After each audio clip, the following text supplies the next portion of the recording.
everyone, it's been a while, I know. Thank you all so much for so many subscribers over the past few days. I've been really busy, so I haven't been able to keep up posting as much as I would love to. But today we're going to talk about my cat. And honestly, I didn't own my cat owned me, okay? And honestly, she earned that right, because I waited years for a cat, like years. The kind of waiting where you start thinking the universe just doesn't trust you with that responsibility. So back in grade 9, I think I was about 13, I wanted a cat more than anything in the world. I'm not exaggerating, I wanted a cat bad. So I met this girl, let's just call her Haley, and she told me that she could set me up to get a kitten. I was over the moon. I was mentally naming this cat already, and then Haley never updated us again. So naturally, I didn't get the kitten. I still had hope though. I was like, surely she'll reply eventually, right?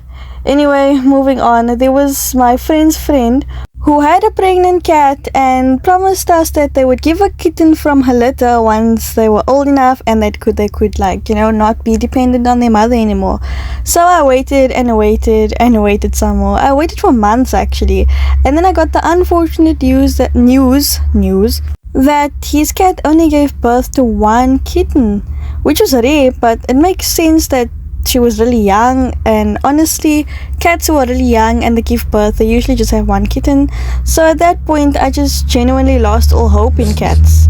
Until one day, my friend's other friend, yeah, I know this is getting confusing, had 3 kittens and he couldn't handle it all on his own. And I bolted. I was like, I want a kitten right now, immediately. So we're sitting in the car and the 3 kittens, 2 orange one and 1 calico, we put them in the cat carrier, or the one that, the box thing people carry their cats in, and immediately my siblings hunted the calico and I got one of the orange cats.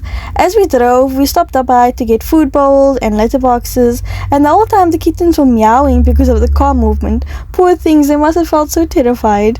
When we got home though, they were really shy, like really shy. And that's when they met their babysitter, Milo.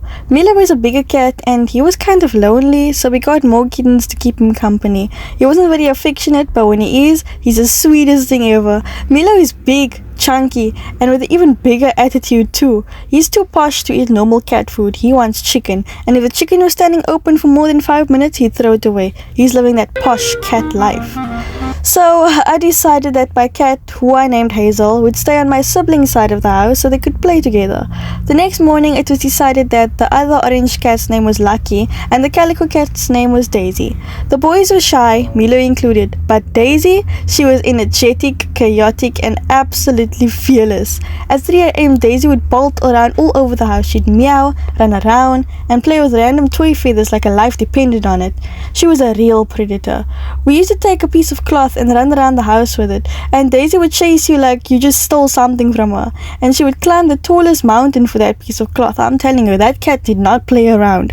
And while Milo was picky, Daisy ate everything: chicken skin, wet food, cat food, breadcrumbs on the floor, last night's dinner. When we had supper, Daisy would jump on the table and include herself. She was the cutest cat and the bravest one too. She'd take down any fly, cockroach or mouse she'd find in the wild outdoors. She was also curious about the outside. Sometimes we'd lose her and have a full panic attack, only to find out she was playing hide and seek under the bed while we screamed her name. Hazel was always gentle and shy, and I think Daisy decided that she needed to be the family protector, and she did that job very well. Sadly though, Hazel and Lucky ran off one day and they never returned. Well, Hazel returned a few weeks later before going off again. Where I live isn't really the safest place ever, so I don't have the best thoughts. Well, maybe he's living cozily with a new family, or maybe he's resting forever. We can't be sure. When Hazel and Lucky left, Daisy got a bit sad, but she still worked on Milo's last nerve. They'd play fight occasionally and they would jump scare each other. Daisy was the extrovert, Milo was the posh introvert, and somehow they had the cutest relationship. I remember a time when Daisy ran into the road and a car knocked her leg. She was so scared, she ran on 3 legs and hid under my bed. I picked her up and I held her close. She was struggling to breathe, so we rushed her to the vet. After a few hours, the vet said that she was luckily fine. She just needed rest and to be under a fan. Daisy, being the soldier she was, recovered quickly and went back to enjoying her life. She was the type of cat to knock boxes over and then look at you like you did it. I love the time I spent with Daisy, and I always will, but unfortunately, all things come to an end because one day, when I was sleeping after a long day of doing physics, I was met with the unfortunate news that Daisy was knocked by a motorbike. We didn't know, but the neighbors took her body and kept it until they gave my mom a phone call. I went outside to find my brother holding Daisy tightly in his arms. She still took breaths and stayed with us for as long as she could. She held on and didn't let go until everyone in the family said their goodbyes. She took a final breath that day and everyone was devastated.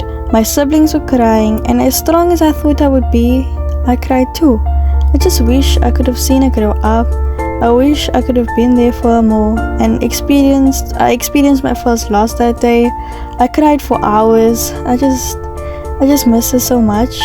She's very close to our house though, and every time I walk past, I can remember her. I just love her so much, and she was such a young cat too. I only had her for a year, but it was the best year ever. I got to experience having my own little kitten, and she experienced being spoiled by a human. If there's one thing you take from this video though, let it be to appreciate the time you have with your pets. They might be a chapter in your life, but to them, you were their entire life. I just hope Daisy is doing way better right now, and I hope that we can all realize that if you have your pets, go hug them, go cuddle them, go be with them, because you never know what could happen. Honestly, when Daisy was knocked by the motorbike, I thought she would survive it, like she did the last time when a car went over her leg. Honestly, I had so much faith that she would still survive, but unfortunately she didn't. But you know, we all learn from these experiences and we all grow stronger from it.